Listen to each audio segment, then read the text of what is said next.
sell. Got 5 passports, so I'm never going to fail. I made these walks, I'm never going to hell. But you level flows, never going to sell. Luxury rap, the Hermes and verses, sophisticated ignorance, like my curses and curses. I get accustomed. You ain't accustomed, you ain't accustomed to going to custom, you ain't even know, huh? I'm the same in the house, girl, showing now. I'm gonna hit you with me, nah. Welcome to Havana, smoking Cubano, cash flow, Cubana. Via Mexico, Cubano, Dominicano, all the plugs that I know. I've been with no benefits, not bad, huh? For some immigrants, yeah. We digging tunnels. Can't you see we getting money up under you? Can't you see the private jet flying over you? Mayday, jumping hickory, move overdue. Jay is chillin', Jay is chillin'. What more can I say? We killing them. Hold up, all in this campaign. As you can see, we invite damn lane, and bring it all our pain, be champagne.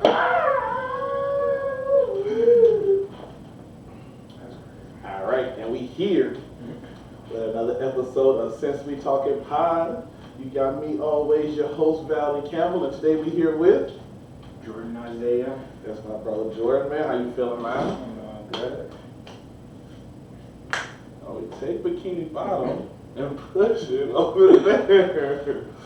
Yeah, man. All right, we here with another episode of Since We Talking. Y'all know how this goes. I got a couple questions that I'm gonna be asking our co-host today. We're gonna be just getting into our conversations. So, how you feeling today, man? I'm good. I'm just between work and moving. I'm cooked. I'm cooked all day. My boy tired out here, man. Yeah, getting that rest. That rest gonna be necessary, man. But before we get to that rest, we gotta get to cooking. Yes, sir, man. So, get to cooking, man. How you want to do it? You want to start off with a low simmer? Or you want to turn the heat all the way up, man? We can dive straight in, or you want to get a couple of warm-up questions first? We dive in. You want to dive straight in? I'm telling you. Everybody say they want to dive straight in, man. We going straight to it. I was about to say something crazy. I was about to say something crazy. I got parents that watch this, though. But for you that know, you know. The parents know they the parents. That's how we got here. That's how we got it. We was the last. We got in last. All right, man. So the first question I ask everybody when they come up on here. So, if you were able to describe your life right now as a book, what part of the book would you say that you're in right now?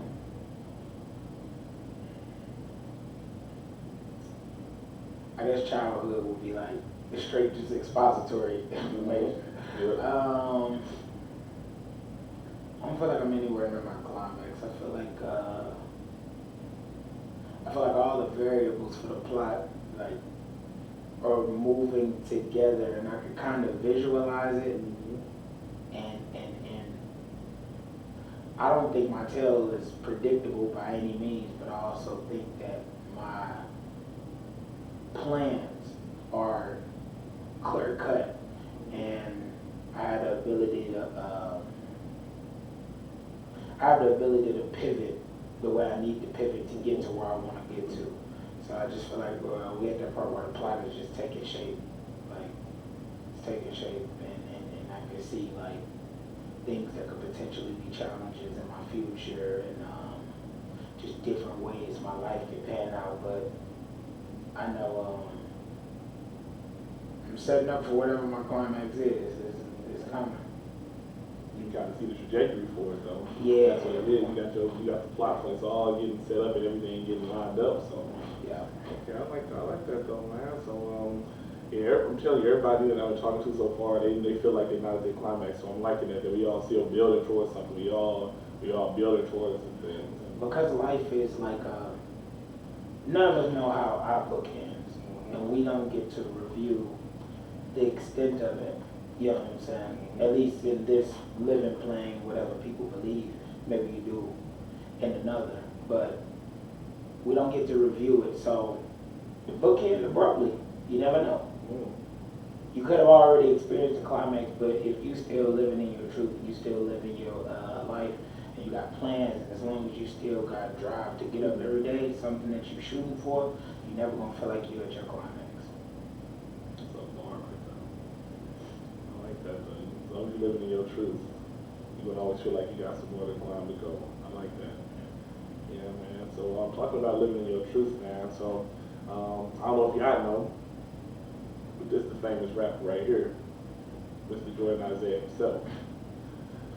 So man, talking about your rapping days, man. Like, what was your interest that got you into rapping at first? Like, so the first album I remember listening to as a kid, actually, one of my earlier memories, and it's like when I was like in, I believe preschool, maybe I was like, maybe about to go to kindergarten, I can't remember, but 50 Cent Get Rich or Die Trying came out, and my dad was really like on the street politics shit, so at first he was fucking with him, but then it was like a hard switch, and he just really didn't like him after a while, cause like, you know what I'm saying, whatever rumors here and there from him. But I remember us being in my grandma's house and everybody trying to convince him that the album is crazy. He's like, nah, he this. And I was a kid and I wasn't allowed to, like, we had to listen to what my dad listened to. But I remember hearing like 21 Questions for like Nate Dogg and stuff like that. And I was like, nah, this is like, I was just getting the concept of music. So it wasn't even that I was like, this song is tight, but it was like, this is cool. Like, I like this. And then really the thing that made me start to really push that way to where I was like, I want to be a rapper. The first album, this is when I started to more so understand music and my taste. The first album I remember listening to, and it's like I listened to the album and I acclimatized. I was 5, College Dropout by Kanye West, and then Wayne was doing what Wayne was doing. They were like the prominent figures of rap when we was kids, and so like my dad, he really was against like most of like a lot of the dance stuff we had, because we did a lot of dance and crunk and like different things, but my dad was really like more so, he kind of like the core essence of hip hop. So those was the things we were being fed, and I kind of just fell in love with it. Now, what really pushed it over the edge for me being a creator of it, not just a person that's consuming and being in love with it, is my older brother was rapping. And granted, we only 4 years apart, so me at the time when I'm 5, like I want to rap, he was 9 saying he wanted to rap, and he could have possibly been saying it before I could know I wanted to rap.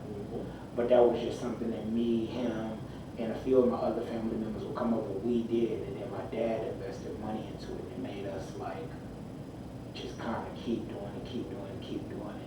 And there was a period of time where I had other passions that I would chase and think I wanted to do with careers, but then I find like it don't give me the same feeling as making a song. Nothing else gives me the same feeling as making a song. Like, I like cooking. I thought I wanted to be a chef. I was interested in all like any legal discussion, anytime I'm learning anything legalese. When I went to college, that's what I went for, pre-law. I thought I wanted to be a lawyer. There's a lot of things, like a lot of different paths that I have, but it just none of them is making music. And it was always my best talent, and still to this day, it's my best talent. what's that feeling like when you making that song though? Like, what's that? Can you describe that feeling, or is it? It's not like a sense of accomplishment, because that's what I was about to say. But it's more so, it's like you ever have a song stuck in your head, and you be like, man, I need to listen to it. It's that, but you gotta make it. So like you're going to hear beats and things, and you're gonna be like, it's gonna be melodies and lyrics and everything stuck in your head that just don't exist in the world. And now it's up to you to go make it exist. Like, sometimes this music shit feel like such a layup for me. Not like it's easy, but just like it's like constant ideas for it. That when I was a kid, I used to have to look and be like, do these things exist? Do these songs exist? Am I just imagining this? Like, am I taking this from somebody? But no, it's genuinely just, that's just how it is. I can like hear the music before it exists. Before we go to the camera right there, before you just want to make sure that you Okay, yeah, I'm making sure it's that's my fault. not going to be in there. I just want to give a little pause before we end there so yeah, the camera's going to be Okay, so okay. if you ever want to look at the camera, so don't look like you just Nah, look up and say. yeah, I'm trying to like sit here and think and just be. Yeah, but I was making sure, because if you are thinking, you can think, but if you want to ever look at the camera, it's completely down right there. So. Yeah. But yeah, man, that creative skill or that creative experience when you like get that music that's in your head and you're like, does this exist? But it's like, no, it don't exist. You gotta create it. That feeling when you're an artist, like in any kind of lane, like where you like, it's not gonna get out of my head until it actually get out of my head. And so, And I can tell you as a person that like, because it's music based and it's like another piece of art. Maybe artists or photographers or videographers do look at they like work like a decent amount. When I was doing videography, I watched it sometimes. I know I was kind of good at it. People would tell me I was good at it, but it's not like when I make a song, I ain't gonna lie, this finna sound so center. I'm my favorite artist. I am. yes, I make my favorite music. as You know you what I'm should, saying? as you should. But everybody not like that. That's not how every artist works. That's just me. When the song was stuck in my head, it's because I thought it was a really good song. And then when I made it, it was a really good song. So now I've made songs that's not good. It ain't like everything I touch is gold, but it's definitely, if I made a really good song, I'm going to keep playing it. It's a song that was already stuck in my head before it was a song. They call that man Jordan Midas. That's really his nickname for real, bro. He talk about everything he touch ain't gold. Mind you, his name is Jordan Midas. Oh man, but no, for real though, because what you're talking about kind of gives me a segue to talking about purpose versus passion. So before we get into like the full conversation of that, what do you define as purpose? Is like purpose something that we are given at birth, or is it something that you feel like we discover as we're going through our life? I definitely think it's something for you to discover. Like,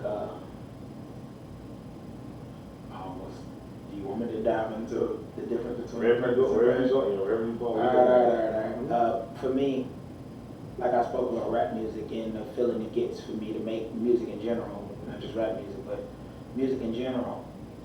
That's my passion for music. What took me so long from when I was making music in college to where I'm at now is knowing that this passion for me making music, the music has to serve a purpose and I have to be doing something with it. It's a vehicle to deliver what, you can't want to be a megaphone with nothing to say. So why do I want to hone this skill? What do I want people to hear from me? I have to make sure it's not just I want to be heard. I want to be heard for a reason. And so when I start making the projects that like I have, you know what I'm saying, now that I'm trying to build for, they have meaning and it gives me it makes me do purposeful writing, which creates a way better song, like way better. And it's not even just from like sonically, but just like the depth and the layers that people can gather from the songs. They're expounded when you know the purpose of why you write. What you just said was crazy. So a lot of times when we're talking about like purpose and passion, we always talk about like passion is helping your purpose. But you saying that your passion for rap, like this passion you got for rap, it has to serve a purpose. And so rapping isn't the purpose. You got a total different purpose. You know what your purpose is. Or does your purpose change based on kind of where you at? Like for each album or each project that you're making, does it have it's serving a different purpose? Each project, and this is where truly being an artist comes to play. You need a vehicle for your vehicle for your vehicle. Now what I mean by that is like when we pick the imagery associated with the music, there has to be a reason you pick the imagery. Know that everything you placed inside of this video or photography is symbolic or symbolistic and they mean something. Symbols, a specific type of plants, everything. You look at everything because it means something. you need to tie back what you're showing people and what they hear with what you wrote on the paper. Everybody not gonna get the full image of everything you're doing because you mapping like this big thing. But it needs to be so many little things that everybody can grab whatever they can from it. And that way you really getting your point across. So when I pick them for each album, they all got to be very different, but the purpose of them also have to be very different. Because I think my purpose may be to, I guess, just provide visibility to like the things I speak to or the people I speak to. Because I believe a lot of the people that can align with me or align with my views or align with my music are people that may feel like they're not being heard or seen in their real life, you know. And I noticed that about when people tie their identity with artists, that's generally what the artist is doing. They amplifying those aspects of people's nature and who they are and their identity, and it allows them to feel not only like the feelings that they feel aren't abnormal, but like there's a whole huge world of people that love this aspect about you. And so I think that's so important, and I feel like that's the beauty of all these artists being different and existing. And that's why I just feel like every time I do an album, it needs to include a new section of people, because every human's layered. So I'm going to associate with literally everybody on the planet. Eventually somebody will be attached to one of those. Yeah. I'm trying to move on, but it's so much gold in what you're talking about right now. Because when you're talking about the vehicle, you gotta have a vehicle for your vehicle. Yeah. And then you're talking about how each part, like each of the picture that you're painting, you gotta have smaller things that other people can grab on just in case they can't see the larger. And so what that made me think of was like, for your purposes, for your different purposes, can your large purpose to be clear as day, and yet the smaller purpose that's kind of like inside of the bigger purpose, can they be a little bit more difficult to see, or would you rather the larger purpose be more harder to build just in one sitting, and the smaller purpose you can kind of see those? I think there is beauty and nuance of like any art. So I would rather you understood the larger purpose, because I believe understanding that larger purpose helps you see those smaller ones. And even if you never see all of the smaller ones or receive all of the smaller ones, you will know in the back of your mind that there's a reason for that to exist. Like when people break down Kendrick Lamar's music or the reason he does what he does, everybody don't understand everything he's doing. I don't understand everything he's doing. And maybe some people are reading farther into it that exists.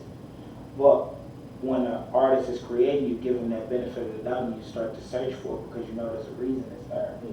And Kendrick pretty much laid out his purpose through his music. I believe people like Kendrick Cole, obviously. I believe J.I.D.'s doing it now, where he's laying out his purpose in his music. That was, we spoke before about like other projects by him, but I just think he found it, now he's doing it. And I feel like it's way more important to be an artist than any sales can show you, any visibility could show you. You gotta make the music you wanna make it for the reason you wanna make it, and it's gonna get to the people you want it to get to, even if the crowd's not the largest. That's so, like living in that larger purpose is so important to have it, so that when you have that larger purpose, like for the artist that's creating, I think having that larger purpose, it helps you with getting those little smaller ones too. And so even if it's not even for the viewer, the listener, to like see those smaller ones, if you know you got that larger purpose, it's gonna be easier to put those nuggets of the smaller ones. Exactly. And I feel like when you know your larger purpose, it's easier, one, to figure out that next thing that you need to speak to or want to speak to, and it's also easier for you to stand in your truth in the face of whatever criticism you're gonna face, because no art is perfect. People are gonna criticize it. People are gonna say what they will about it. But if you are standing in an initial purpose, and you know you're reaching the people you're supposed to reach, they just come with it.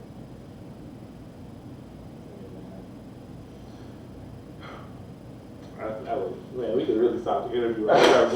That was it right there, man.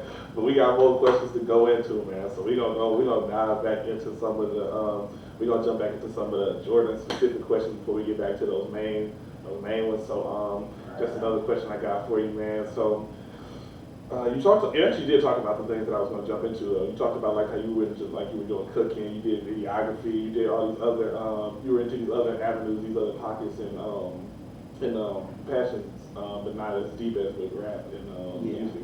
So how kind of talk about like some of those where like what interests drew you to those things. Like we can start off with actually like the cooking. Like what was the interest in her? Cooking, hilarious story to start it off, because this actually is what spurred me into cooking. When my mom and dad met, they were young as hell. Like, my parents were married for 20 years, and when they wasn't married no more, they still, like, only one of them was in their 40s. Like, they was young as hell getting married. But my dad, being stubborn and being the type of nigga he is, he said, I'm not going to marry no woman unless she can cook like my mom or something. So then, I don't know, my mom locked in, like more than anybody ever. Like, you know what I'm saying? I've never seen nobody locked in like that, to a point where he had to fold. It is unanimous that she is that. And so, when I was a kid, I used to watch like kind of, I guess, pop culture, like television, or read stories, and you would see that this cooking shit really is supposed to be like, kind of like a family, like, you know what I'm saying, keepsake. You know what I'm saying? People had cookbooks and all type of stuff, and our family, we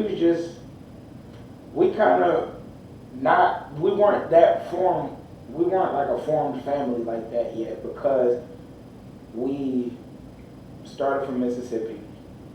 My great-grandparents were like sharecroppers, who they had to run from Mississippi for some other stuff. They came up here, and then my great-grandpa had to make a name for herself. And then they had children, got married, they were business owners. But then the crack epidemic affected my family heavily for an entire generation. And still to this day, you can see the effects of what it had on my family. But I believe our generation, this generation is we're kind of bouncing back from it, but it affected us. And so we don't have those strong family ties, because we're technically just building the roots now. So I wanted to, when I admired my mom being this person that she was as a cook, and like how good it was, and I didn't realize how good my mom was at it. I figured it was kind of like a thing where everybody liked their mom cooking, but it was kind of different. And so like, I was like, I want that to be passed to one of us. And my mom never had a daughter. Like, so traditionally when you watch these pop culture things, it was like, oh, the mom and daughter do this and the son. But I was like, I'll take it. I would take it. You know what I'm saying? It don't need to be whatever they were saying it was. I'll take it. And so that's what I ended up doing. I still learn stuff from her to this day. I'm still not that, but I know I'm a good cook, and so I always thought. I thought when I was a kid, I thought like, yeah, I could make this into a career. But I'm kind of like my mom would. I believe if my mom ran a restaurant, I probably wouldn't be that good, because now you got a demand, and she's not gonna want to do it. You know what I'm saying? Okay, yeah. So like, the difference between wanting to do something and having to do it. Yeah, and I just think I had to learn that as I got older. This is something I like doing, like sparingly. Like, I think if I had a family, I'd be doing it for them. Things like that. But a restaurant, man, and keep up with that, that ain't me. Hey, man, that's a good learning experience though, for real. You learn what you would rather do if you had to do it versus if you want to do it. Like, learning that difference is vitally important. Another thing before we get back into the like videography and stuff, like talking about sports out here, man. Okay. So, question first for you is, you know a lot. This man know all. This man was in all sports, bro. When we was in high school, this man, hey, I swear, I think he was the biggest football fan I knew, bro, at the time, bro. What's crazy is I straight, when I start talking the names and stuff that I know about football, you know I start watching bro. It'd be mad retiring. This, bro, I swear, I was like, if I had any football equipment, I'm going to this man right here, bro. That's crazy. Bro. And I didn't even like the Steelers. I was going for the Cardinals. This how you know it was old. I was going for the Cardinals. Yeah, see, like, we all people retired. Every single one of them. Ben Roethlisberger, Heinz Ward. Who else was in that Super Bowl? Troy. Oh my God! You talking about the quarterback for? My bad. The Cardinals was Kurt Warner. Yeah, Kurt Warner. It was Kurt Warner. And Larry Fitzgerald got to be done too. Yep. Like, yeah, bro. That's so long ago. Bro. But yeah, just in all the sports in general, man. Like, if you could say, like, what's your favorite sport in general? Just boxing is nothing close. It just don't happen enough for me to speak about it as much as speak about basketball. But boxing is it. I watch boxing. I know boxing. Like, yeah. Talk about what gives you that spark for boxing? Like, what was? So I played pretty much every sport except football, which is probably crazy looking at me, but football the only one I didn't play. I played soccer, I played baseball, I did boxing, I even did taekwondo for a period of time. Like, I was too scared to do Muay Thai, to be real. They was kicking people in the face. People was getting slapped in the sparring. Like, when we used to have to spar people, that's some other stuff. But like, boxing is such a chess match, and like, but it's a fast-paced chess match. And sometimes watching chess where ability has to meet capability is like cool. Like, when I was doing boxing, the biggest drawback I had was I can see the sport very well. I was not faster than people. Like, you know what I'm saying? So like, I'd be doing a smart thing. I'd be like, okay, I need to do this, I need to do this. But what I need to do and what I can do versus certain people.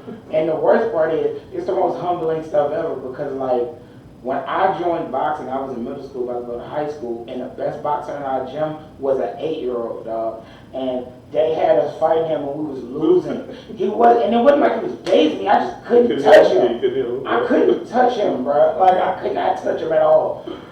When I would land, I could land and be like, oh, something's heavy, because I'm way bigger than him. But it's rare. I'm talking like I might land once every, it might be 3 weeks before I hit him again.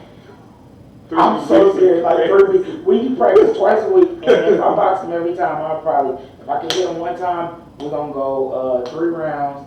It has been 3 rounds, 5 minutes. Yeah. I might hit him once. In 3 weeks. Once in 3 weeks. He was ridiculous. I don't even know where he is now, but he was, dude was crazy. Oh man, so when you so what's the difference between like actually being in the ring boxing versus like watching it and analyzing it? For my enjoyment, I think I was a kid. I probably wouldn't be like this now, but as a kid, it was frustrating when people would hit me. People would never hit me where I was like, "Ooh, that's too hard. I'm scared." I would be frustrated because I know what I need to do and I can't do it. Watching boxing for me is fun because I know the sport so well. I generally already know who's gonna win before it starts. Now, granted, it'd be things that surprise me, like in what fashion people win. Like, well, okay, when the Terrence Crawford and Errol Spence thing happened, if you're a boxing fan, you'll be like, "Hey, this is a good fight." I think Terrence Crawford won't win because he faced more styles. And then you have people like my dad or my cousin Vance who also, they watch boxing a lot too. And they smart, but they just respect the power, respect the poise that Errol Spence show. And Errol Spence got like a strong jab. He's a strong fighter. He breaks people up. They buy into that type of stuff. Sometimes the aggression and what that person can do, effective aggression, be enough for some people. For me, I need to see stylistically and weight class, do this make sense. I watched Terrence Crawford knock everybody out at 147, and they was on a crash course for each other. And I watched Errol Spence, and I said, Errol Spence never showed me he could box another way. Now, with that being said, I never thought he was gonna get whooped like that. I ain't gonna lie. To this day, when I see it, I just be like, I don't know. I don't know how none of us seen that happen. If we knew it was you watching this, man. bro, if you watch it, I swear I thought you was gonna do it. I was like, bro, both of them gonna go down, and then Terrence Crawford just going, he gonna be able to outbox him. Nigga wasn't even touching him, bro. Oh my God. But I also think it's one of the things where, when I was saying I was watching Terrence Crawford fight different styles, some people rise up for the occasions that they act. Yeah. So I think Terrence Crawford just didn't respect none of the people he was fighting. He was just learning. And he's like, all right, bet. Now I'm gonna whoop your ass. Like, the thing he was doing at my cousin Vance, and my dad kept bringing up, they were like, yeah, he got hit and he got dazed in this fight, And the only thing I say, and this is something that people can look up, every single fight you ever seen Terrence Crawford get dazed in, he slept that person the very same round. It was no other rounds. It wasn't like they ever got back to the corners. The fight ended when you hit him hard enough, because I think he was like, oh, okay, now we taking it serious. Yeah, now we taking it serious. They told him when he was fighting Sean Porter, and I think this is 2 fights before, this had to be a few fights before he fought Earl. He fought Sean Porter, and I remember my dad, cousin, man, said, yeah, he in a Sean Porter now. He finna, I'm watching him, I'm like, yeah, he winning on the cards. He was losing on the unofficial cards, he was winning on the official. Somebody came and told him, hey, you losing on the card. He said, I'm down. That was the last round. That was the last round of the fight. He knocked him down twice, and then they threw in the towel. Like, but I watched him do that. So I do know the sport very well, and I think it's more fun because I'm not so emotionally involved. When I do have my favorite fighters, like I always want to see Abdullah Mason win. I always want to see Durant Ennis win. I even like to see Terrence Crawford win, but with my knowledge of fighting, there are some unpredictable ones a little bit, like Terrence Crawford is going to fight Canelo next month. Terrence Crawford is a better boxer than Canelo by far, but it is weight classes for a reason. And I just want to know if he can take that punch that's going, he going to get hit. He going to get hit, and it's going to be the hardest hit he ever took. And there's no hit he ever felt like this. You went up 3 weight classes, and now we up here. And Canelo is hitting people. He not the Canelo he used to be, but he's still hitting people. So I just want to see if he can take that punch, he gonna win. If he got the endurance, he can take the punch, he gonna win. But if he don't, yeah, he just gonna go to sleep. Man, okay, so I'm liking to see the analysis versus that person. You said that personal thing that you had, and when you was in the ring, you was like, I'm mad that I know what I can do. I'm mad. I see what I need to do. I am emotionally invested in me winning. I'm not trying to get my ass beat right now. You know what I'm saying? So, but when it's like your favorite fighter, you just be like, damn. Like, I'm a Tank fan. That nigga just doubled Lamont Roach. I don't care what you say. If you're a real boxer, I don't care if you like, oh, you need to take the money, ain't no retirement and this shit. He made more than enough money to skip that Jake Paul fight for 1 fight. That Jake Paul fight was gonna be there no matter what happened. You needed to rematch Lamont Roach. He didn't do it. That is ducking. That is literally what ducking is. I know. And ain't nothing else to it. But I can say that and be cool and still be a Tank fan because I'm not emotionally invested. There you go, man. Yeah. All right. We're going to dive back into one of these. It's one of our main 5 questions, man. So we talked about our journey. We talked about purpose. So we're going to get into a little bit of spirituality. So my first question on that one is, do you believe in a higher power? For sure. A lot of the world, to me, don't make sense without it, you know? And I don't really place my moral compass on it, but I do. I just think in my head, God don't really make mistakes, and I feel like as long as the life I'm leading is like, I'm being truthful and honest with people and being the best person I can be. And humans have like flaws and mistakes that they go through in life, but I never do anything out of like just sheer like malice. I'm not joking about it. I never do anything out of actual sheer malice. I just feel like that's the way the God I'm imagining intends for me to live my life. And I think as long as you living like that, you'll be at peace at the end. You said that you weren't using it as like a moral compass, so you believe in that higher power and then it's separate from your moral compass? Yeah, I'm a good person for the sake of that's just what feels right to me. Like I would feel bad if I'm being a bad person. Like and there are even things where I'm not being a bad person, I feel bad. Like you know what I'm saying? If somebody asks me for something, I know I could have gave it to them. I'm gonna sit with it. It's gonna bother me. You know what I'm saying? Like there have been times where I didn't really have much money, or I was like, I don't know where my standing gonna be soon. But there's a homeless man asking me for change, literal change, and I know it's change sitting in my car that I might use to even up a fast food order maybe. Give him the change, give him the dollars in your wallet, whatever, because I know at the end of the day, I know my life is gonna work out. Like I'm gonna end up where I need to go.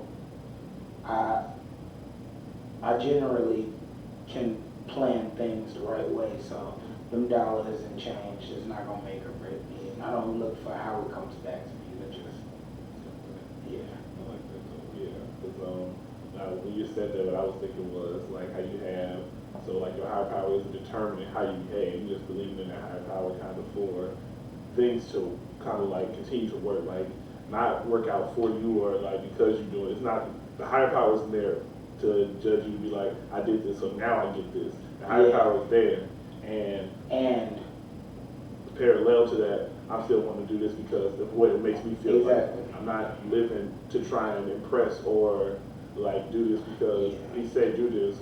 I'm doing this because this is something I feel like in my personal life is what I'm supposed to be doing. And I feel like that's the only way you'll be at peace with not getting. Some people do things for like the optics, or they do things to make themselves look better. But if that's not the things you are doing, nobody's looking, then that's not really who you are. And I feel like if you want to be a better person, that's one thing, you know. But it's not going to be in showing everybody what you're doing. It's going to be in like really attaching like yourself to like better decisions. You can know something is right, but I feel like you're not really changed until you can feel that this is the right thing. I think when I was a kid, I used to do that. I'd be like, this is the right thing to do because they said it's the right thing to do. But then as an adult, I noticed when I would try to do things that I would deem selfish, it just would never sit right with me. I'm not going to be happy with the thing that I was doing selfishly. I might even do the unselfish thing in a frustrated manner because it's something that's annoying, but that's a way better feeling than the feeling I would feel doing some selfish shit. And that kind of go right, like having that feeling of knowing what's right versus feeling like it's right goes kind of right into the next question. Like, how do you view religion? And like, so, because what I view like the higher power, I call it like a relationship that you have with God. And so, like, what's that difference between like a relationship versus a religion that you have? Like, following a religion versus a relationship. You know, I used to be, which might be associated with just immaturity or just being naive.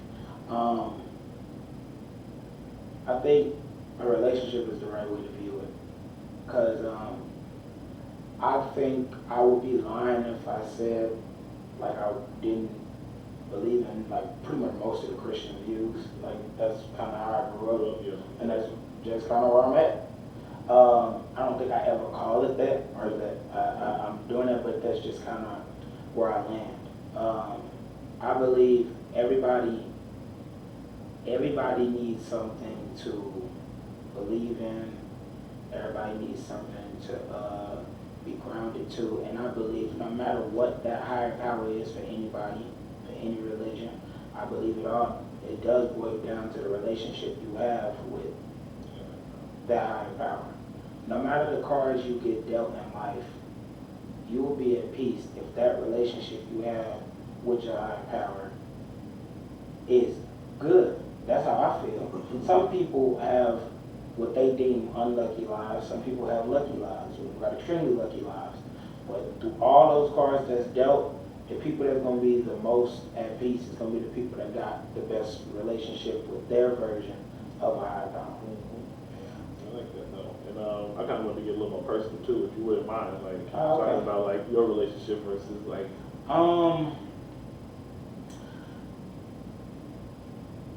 A higher power in my head, at least my relationship with a higher power is like, If you have a name for the higher power, like you want to call it God. yeah, I said God. Yeah, That's what I say. I say God. Yeah. I guess you are speaking to me personally, so yeah, I will call it God.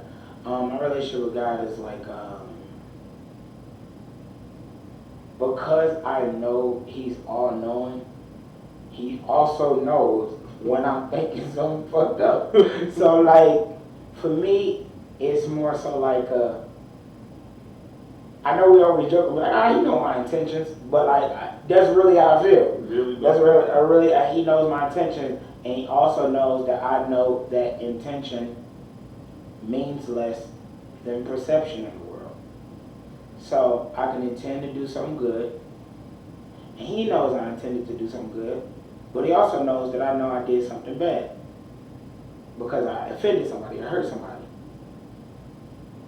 Because of my relationship with him, it will be more like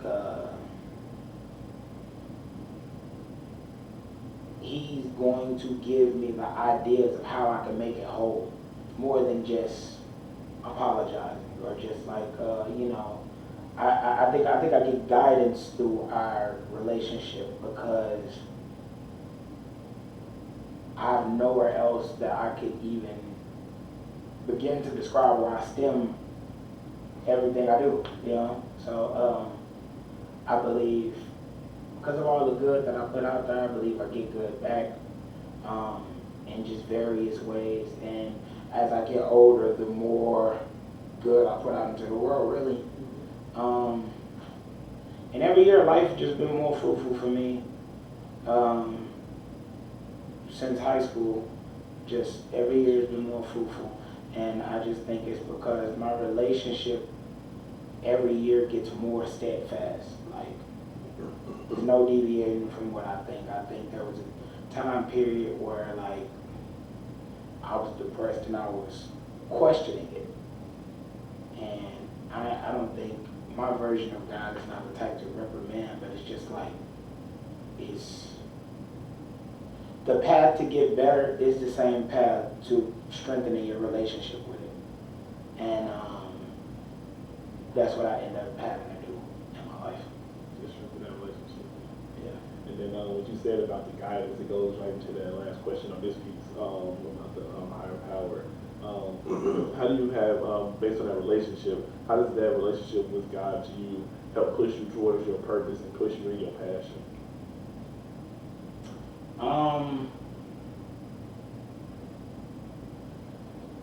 God created everything, everything we have and everything we're gonna have. So when we look at the words that are left from any religion, the words that get left, if you look at the relationship of those in music and time, all of our greatest musicians, it's very closely related. And I think that's what grants me, like, that's what grants me the purpose to ask the provoking question that eventually becomes the concept for these eras, like I was talking about, and the purpose for each project. And so, there are great artists that like quote like their religion's text by, you know what I'm saying, line. Yeah. Like, that's the type of person Kendrick Lamar is. That's the type of person that Jay Electronica does it. That's the type of person that Chance. Any of those people, because that is their religion, that defines their relationship, and that allows them to spread their message and their purpose in a way that's going to reach the people that's like them. Yeah. For me, it could be as simple as, I guess in the past we would call them philosophers, and they just ask provoking questions, thought-provoking questions. You know, we always say the joking to be or not to be. You know what I'm saying? But like, this might sound crazy. Gunna album came out, right? And we don't know him to be like this lyrically crazy like rapper, but he's one of my favorite rappers ever. And in his song Satisfaction, he adds something as simple as get rich and beat all the odds, is that really ideal? And you know, it's just a simple line on face value. But when you start to analyze the songs that's collected around it, you gotta recognize that Gunna is somebody who blew up. You have to beat the odds to blow up as a rapper, just any rapper. You do that, and then when you go to jail, it's like you believe you lost it all. Then imagine you getting out of jail, and the caveat is you lose everybody you thought was your friends, and you get blackballed in the same industry you now have to operate in. And when you see him speak to those things, it's like he's truly asking, was this really the right thing for me to do? It don't matter how many worldly possessions I get out of this. I lost real relationships. My name is being slandered. Like, people are joking about me, and he a human at the end of the day. And like, I just think for his reality, that's a simple line he thought of, and that verse is chock full of those, fam. You know, but I just think when you listen to it, a lot of the resolve he comes to is only God can judge me. So yes, this is the right thing. Yeah, this is the right thing for me to do, because only God can judge me. At the end of the day, all those things, that comes with all the blessings that I'm being granted to take care of my family. And that's how he communicates that with his fans and his friends he still have in his family. And I just believe everybody, that's the vehicle for everybody in their art, is their relationship with whatever is that rock for them. That was crazy. I don't know if you realize, but you just brought it all the way back to like the larger purpose. Another larger purpose was God is the only person that can judge. Like the whole album, the purpose of these albums, God is the only one that can judge me. And there's one of the minor purpose in that book is asking all these questions. Like I got all these questions that I'm asking. Exactly. And it's like this stuff you gotta think about. Like last album, he said it's literally the last song, and it's be careful what you wish for. And it's literally the same concept. And he's like, I gotta pay $500,000 a month for security because I wish to be famous. Be careful what you wish for. And then they just kind of say it. And it's like, damn, it's hella pitfalls. You giving up a lot of things to do this, and it's mad stuff that happened, like what happened to him. If you really look at it, a lot of that stuff just out of your hands. You know what I'm saying? But like, you just gotta know you're doing the right thing and keep pushing. And that's what the last 3 albums have been about. And that's why he is absolutely one of my favorite artists. It's crazy. You brought that mother full circle. It's so tough, man. All right, we got a few more questions before we go, man. We're gonna jump back out of the beat. We're gonna go back into some more questions to Jordan. So talking about rapping again. So we're still kind of on there, but we just gonna be talking about like your personal brand of rapping. How would you describe like your brand of rapping? Like how would you describe it? The identity, my rap style has actually changed drastically since I was releasing music to now. I believe I've been influenced by people that, I ain't gonna say my dad gate kept for me, but it's like our world was confined to the music my dad had taste for. And my dad is a loyalist to West Coast rappers to like a fault. He do not like the East Coast rappers for real. The only ones he like is like Jadakiss, the Locks and Clips, really. Anybody else, he respect Nas, he just won't speak about him, won't listen to the music. He hate Jay-Z with a burning passion, and that's probably one of my biggest inspirations, Jay-Z. Not because I'm not really a fan of most of the things he's done, and our life, yeah, like from us being like sentient and knowing and looking at his drops. But the 90s, yeah, he was on a different planet, and I just think when somebody can detail their world that well, you gotta admire that. Like Reasonable Doubt, Me Against the World, Mr. Morale, and what's a kind of you just pick one, bro. Probably late, yeah, probably late, yeah. Them type of albums where you get to that point where you can really paint that world that you paint, you are transcending what a general just. Some people just make a collection of songs. Some people make a good album. They made something totally different. And it's albums outside of that genre that I connect with that much, but I don't think they have that much. I don't think they have that depth of writing like those do. I believe. You talking about Taylor Swift, no? I'm not. Yeah, you talking to you, Swifties. She don't make that good music. I didn't say that. I was 1989 on vinyl. But, nah, like Jubilee by Jeopardy's Breakfast is one of my favorite albums ever. What's the other album I'm thinking of? The Rise and Fall of the Midwest Princess, Chapel Roan, which is crazy, but extremely good. But it's just she can get to those depths on some songs. Like I believe California is one of those where it was like she got to it. What's the other one?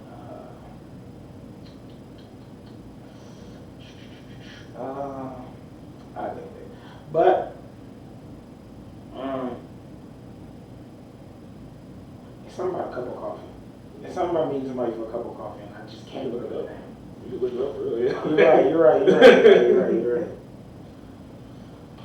no way. It was charged. Oh. We're not gonna cut this either. You hilarious. Damn, we got smoke, 62. Talking about the Cardinals? Yeah.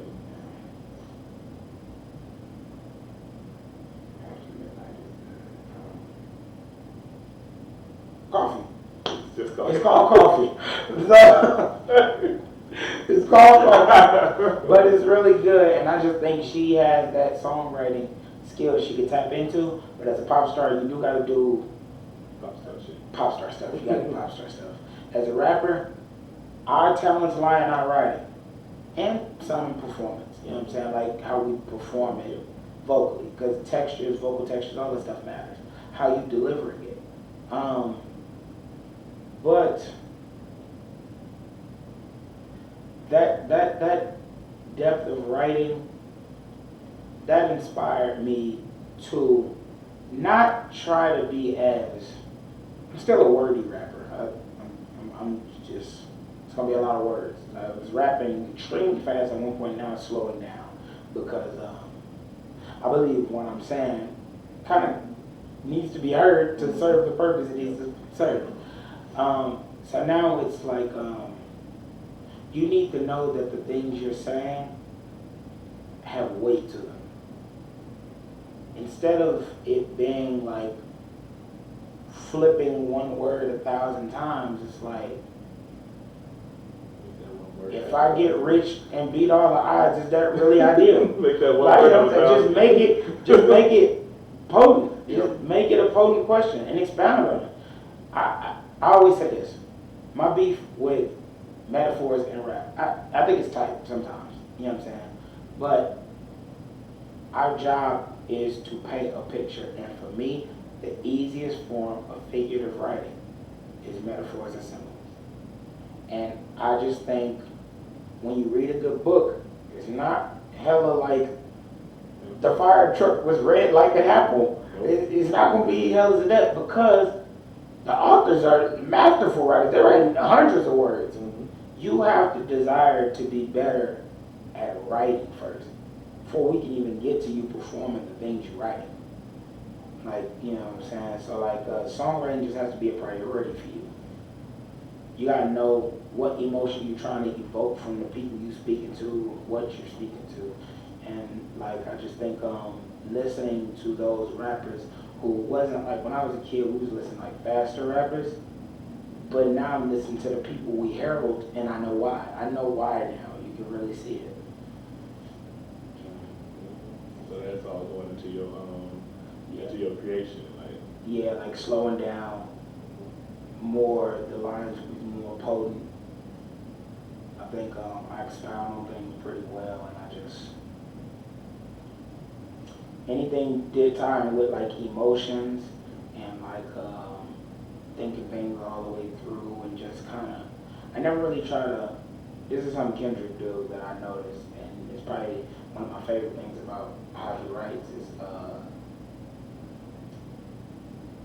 he don't try to provide you with the answer. He tells you his perspective of his struggles with it, and usually if you listen to it, he don't reach the most resolution. He kind of just reach the point where he at peace with, and it's the stopping point at that point. Like even then, when everybody championed Reincarnated last year, if you listen to it, he technically still was disappointing the Father or God or whichever line of it you look at. He was still disappointing him in the end. He just was trending in the right direction. Yeah. I'm trying to have the answer, just give them perspective. Give you a perspective, because everybody's situation gonna be different. And when you give a perspective and give him perspective on emotional things, not only do you want them to relate to what you're doing, but allow your variables to be interchangeable with the listener so they can grab what they need to from it and reach whatever conclusion makes sense in that situation for them. Yeah. Okay, I like that. I like that right there, though, for real. Bringing that to the viewer, like bringing it to the listener, kind of like bringing them in, like forcing them to actually interact with the music. Yeah, like it's not just something that's been spoken at you. It's supposed to speak to you. And then one more question just on, and then we're going to get to we got two more that's going to kind of go back to back. So, for your rap career, like, where do you see yourself, like, what's one, I say stage that you want to perform on, or like, if you can go on a tour, like, what's one place that you want to go on? I'm not going to reference him because I've said his name about 3 times in this interview. He got the best career, bro. I'm sorry. Like, look. He's mad great rappers. Like, Jay-Z, like, third for me. Tupac, like, second. It's mad great rappers. Dog. Kendrick has the best career. It's not fair. Mm-hmm. What Amazon did for him is 2 things they did for him. Mm-hmm. The pop art was crazy. Everybody know the pop art was crazy. Mm-hmm. But that's one of those things I think, it's not that St. Louis don't have culture. We don't got that. That is rooted. I don't think nobody has got that. In our defense, it's just them. It's just you know what I'm saying? New York could. They just gotta kind of get it together. I think they got a lot of good young rappers that have to come together and be there for each other. Like Jay Wine, Dime a Dozen. If Joey could be there for them, they can connect. And I just think they need to reach more into their cultural currency that they have. They got pretty much all the cultural currency in the world dealing with rap. Yep. Like, none of us technically have more than New York, because that's where it started. So it's like, but they just gotta prioritize the young rappers that are actually nice. And I know some of them just got their own hurdles, like, to jump through. Like, Jay Wine's issue is his dad is Jadakiss. So, look, they're going to compare you to Jadakiss. And Jay Wine is nice. It's just Jay Wine is a different type of rapper than Jadakiss was. You could tell he's inspired by his dad, of course, but it's like, he's a different type of rapper. And I think he made really good songs. I think he actually can rap. I think that's kind of cool. And all these people I named can rap, especially, like, Dime a Dozen is crazy. I just tweeted that before we walked in here, and he retweeted it, but like, no, Dime a Dozen is crazy. Yeah, I would just like to do something like that in St. Louis, and I think it would just look more, I think ours would be more like harmonious, and I think it would be a struggle, even if I got big enough to make it make sense, it would need to be something, I think, that would have to be led like by like Metro Boomin or something. Smino and Metro Boomin would need to connect and make it happen. And it's gonna look, ours gonna look way more melodic. It's gonna be way more songy. We're gonna have like it's gonna be like I want Nelly and all of them to be there. You said what? Ray Ray in there or something like that. Yeah, like, but Metro Boomin low key did something like this, but he had artists that wasn't from St. Louis, and I just feel like we can do it with. But when Nelly came out, dog, you was there, I was with you. Yeah. That was like the Super Bowl when they dropped that, and it was like, if you want to go and take a ride, I was like, if they did something like this, and it was like Metro, but you also do need that rapper that's like that rapper, like that rapper. So that would require me to be gigantic. That would require me to be like gigantic. I would have to reach the stature I want to reach to even be able to do that. Yeah. Then the other one is, hey, look, at this point, you're going to say what you will. Look, Kendrick the best performer we also got in rap history. So, like, nah, not the Super Bowl. It's actually back in the Mr. Morale era. He did the tour. Mr. Morale's probably the best cultivated era he ever had. It brought all the aura, like, of, like, the kind of, when people be like, oh, y'all treat him like God, y'all treat him untouchable, he got a savior complex. All that shit came from Mr. Morale. That is when he got all that stigma, because that's how them shows looked. They looked like that. And when Amazon live streamed the Paris show, any of y'all can look up, I don't care what song you look up the Paris show and see what that looked like. That is what rap shows should be. That's the crazy. I was mad I didn't go when he came to Chicago. I wasn't trying to very well. John invited me. I was not there. You cut off. But like, it's the craziest show I ever seen. Like, the way they styled him. He got a stylist and turned up at Damn Era. I want that to be known. Like, he was cultivated and provided in first albums. He actually did need to be dressed like himself because of what they were. The essence of what they were. One was like the essence of his neighborhood, the other was the essence of black people, which I'm already both of these, so I don't have to, it's no styling for this. This is me. But when we got to, like, I was just talking about this earlier with people. Jerry Lorenzo, the guy who does, Jerry Lorenzo, the guy who does Fair God, designed the Damn Era stuff. That's why that's shaped like that. And then when we get to his stylist and he got the Chanel deal and everything with PG Lane, before Mr. Morale happened, they styled him the fuck down. I ain't gonna lie. Cause dude wasn't dressed, he kind of didn't look like he did. They are styling him now. That's why he looked like that. Yeah, they no more Nike Cortez. He's not doing it. Now he really dressing up. Yeah. And, you know what I'm saying? People say they will about the Crown of Thorns, the $3 million Crown of Thorns. And then like, I'm selling there, bro. I'm so sorry. No way. If I got a $3 million Crown of Thorns, I got $3 million. That's what I was like, nah, yeah, when you just look at that whole performance, they styled him. He had choreography. The dancer, this goes back to me talking about like everything having a purpose. Yeah. The dances they doing got a purpose. The reason they know got a purpose. The number of dances got a purpose. What he doing for what songs got a purpose. How he's presenting them. He had a puppet, like he had the puppet there, and it's like symbolic of powers outside of him controlling him. The puppet is dressed like him. You know what I'm saying? He had the piano. They got the isolation box for when they was in quarantine. He take the COVID test while he performing. It's mad stuff in that performance. And I just think that's like, that's how rap performers need to care about their performance like that, and I just don't think we ever have. I think we will in the future. We got wild people that care about their performance that people don't know, like Offset, and because Offset music might not have the depth that you're looking for, he care about that performance. He performing like he is a Michael Jackson fan, and he be dancing. Yeah, he be and I be like, Disney. What's that video? What's the video? It's called Set It Off. Fuck the niggas and the bitches.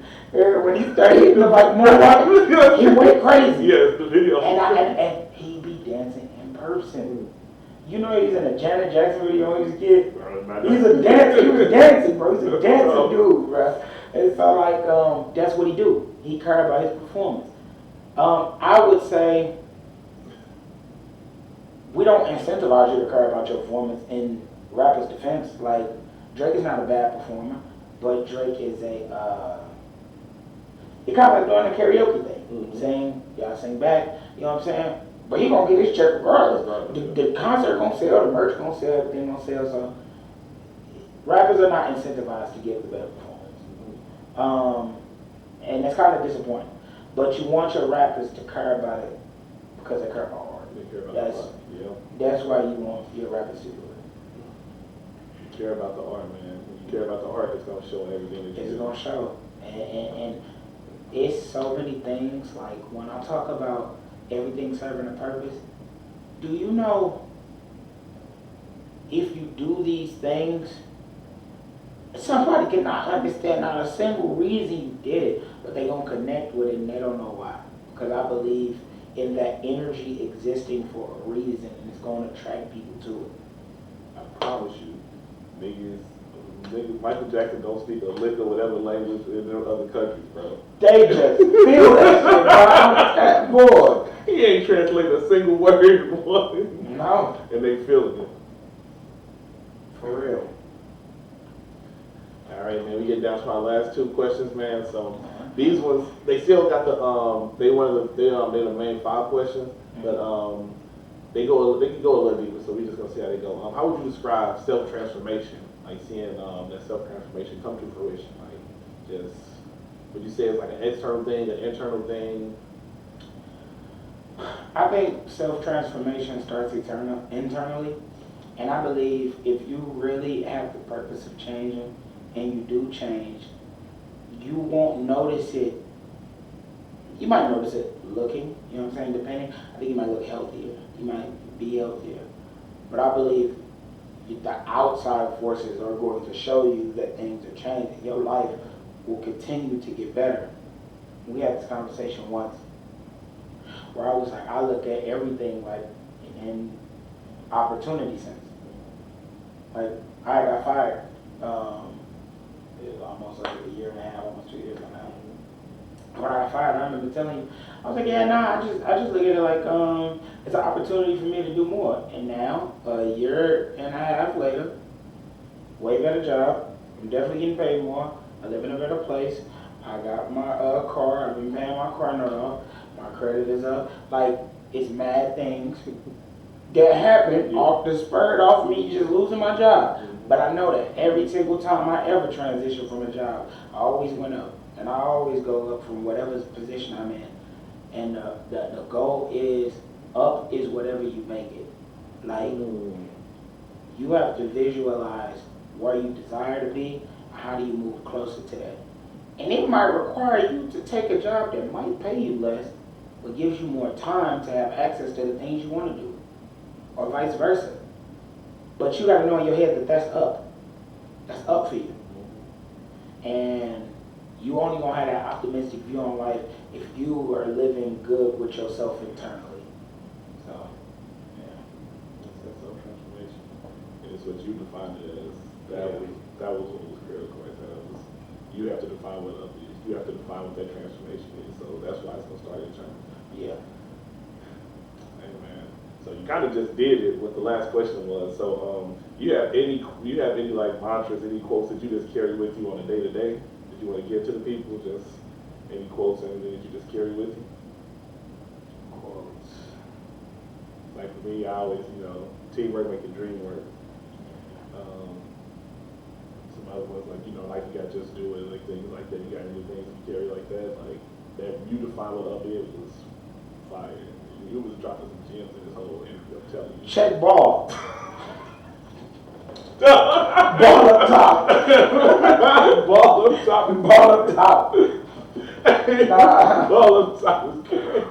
Oh my God. Nah, I think I say it is what it is a lot. I say it is what it is a lot. It is what it is. And I think it is what it is. I think because I used to be a person that was super emotional, like it would frustrate me, but I also used to be able to calm down and make the right decision. I think it allows me to get to the right decision quicker. Just when I deal with things, it be like, it is what it is. How am I gonna fix it? You know, how is it going to get better from there? And then from there, it is what it is. Yeah. I want to think of like a lyric that like I really like. Send me them 2 separate realities. Oh man, that was teenage. You could give out something. Oh, you could give out something from Dale or something. We could go crazy. Something from Dale. Let me see if it's a boy on there. Hometown. Hometown on Dale. Hometown not on Dale? No. It's in the top project called Hometown now. It's Oh. gonna come on before Dale. Oh, snap. But, Hey, you want to cut that or you want to leave that? It don't matter. It don't matter. But what? Let's see. On Dale, my favorite verse is my favorite verse on Dale starts with "What's the cost of freedom amongst the commoner," but it don't really like kind of got to line it up from there. Yeah, but that song is that's a lot of flexing. That's a lot of flexing. Like, what's the cost of freedom amongst the commoner? That's all. Breaking the common areas, trying to write commas up. They teach you it's the land of the free. Yeah, Nothing to keep. It's relief your people could be. Back in that you need, and I haven't for me anymore. Love was trapped on one man's half could see the end of time. What can I get them but a solid ground, a solidarity, trying to find life without a ground. I don't know. It's somewhere in that verse. That's like my favorite verse on the whole album. It's somewhere in there. Man, listen. We got Dale coming down. He just dropped it. He got another project that's gonna drop before Dale. Hometown. Hey man. Hometown is when me and Josh like Doing working good. on it. And what's crazy is like even right now, right at this very second, is 2 dancers in our rehearsal studio doing the promotional video for like the album. So it's I was like we mapping it out. All right, man. That's all the questions that I have for us, man. You got any other questions that you got, or? No, I don't think so. It's kind of woke me up though, at least. Cause man, this movie just got me cooked. Bum, work clothes. Tired. Hey man, we just got that working on this interview, bro. I'm telling you, a lot of gems in here. Run this one back, because I promise you missed something. Run it back. It's crazy, man. Again, it's been Since We Talking. I'm your host, Valdon. We have Jordan Isaiah. we're going to see y'all the next time. Alright. We're going to take Bikini Bottom, and we're going to push it over there. We could have talked about SpongeBob, man. We didn't even talk about SpongeBob. Man.